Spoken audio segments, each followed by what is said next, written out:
ils ne renonceront pas à célébrer le cinéma français. Au mois de mars prochain, malgré la menace de la crise sanitaire, la cérémonie des Césars 2021 se tiendra bien.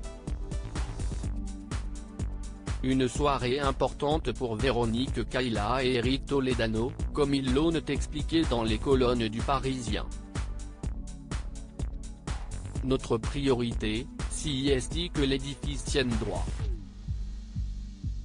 Si on n'organisait pas de cérémonie, on abandonnerait les partenaires et on mettrait les Césars en péril, a expliqué le vice-président de l'Académie. On serait par ailleurs dans une résignation insupportable. Si la culture ne montre pas sa force quand elle est très affaiblie, c'est dangereux. Il faut se serrer les coudes, parce qu'on a souffert ensemble. Le réalisateur du film Intouchable, qui reconnaît que cette année est spéciale, nourrit de l'espoir. Grâce à la vitalité du cinéma français, il y a plus de 120 films éligibles. Il nous paraît important de maintenir la date, la cérémonie et la remise de prix pour envoyer un signal de force dans un moment où le cinéma est en difficulté, a continué Eric Toledano dans les colonnes du Parisien. Et cette année, le réalisateur et la présidente de l'Académie des Césars ont décidé d'inaugurer une toute nouvelle catégorie. On voudrait remettre le César des lycéens. Et on lancera, après la soirée, une nouvelle opération intitulée Un César à l'école, a prévenu Eric Toledano. Ce prix, qui existe depuis 2019, n'a jamais encore été remis sur la scène de la cérémonie.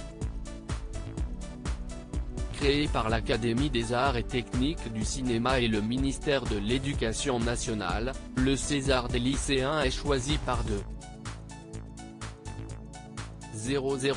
élèves de terminale des lycées d'enseignement général, technologique et professionnel et est remis quelques jours après la cérémonie.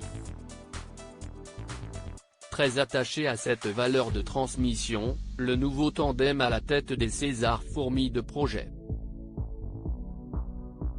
Les Césars ont deux missions, la mise en valeur des artistes et la transmission des compétences.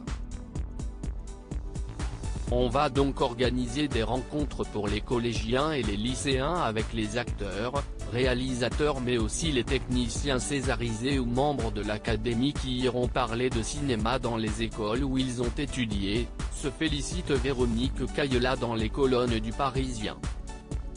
Une cérémonie particulière le 12 mars prochain, c'est Marina Foïs qui prendra la relève de Florence Foresti pour présenter les Césars 2021. Un choix est vide pour l'Académie puisque la comédienne est cinéphile, pleine d'humour et rassembleuse. D'ailleurs, je la trouve courageuse d'avoir envie de se frotter à ce rôle après ce qu'il s'est passé l'an dernier, a ajouté Eric Toledano, en évoquant la colère provoquée par la remise du César du meilleur réalisateur à Roman Polanski, pour son film J'accuse. Auprès du Parisien, il continue, on veut que la soirée soit festive et drôle, éclectique, grâce aussi à Blanche Gardin et Laurent Lafitte, qui seront les co-auteurs de la cérémonie, de Roche Dizem, qui la présidera, ou de Benjamin Biolay, qui dirigera l'orchestre. Cette soirée sera placée sous le signe de la résilience puisqu'elle rendra hommage à toutes celles et ceux qui au cours de l'année 2020 auront sorti leurs films malgré les incertitudes et les obstacles, aux salles de cinéma qui ont mis tout en œuvre pour accueillir les spectateurs toujours fidèles mais aussi à tous les artistes et techniciens. Qui ont tant souffert de cette situation.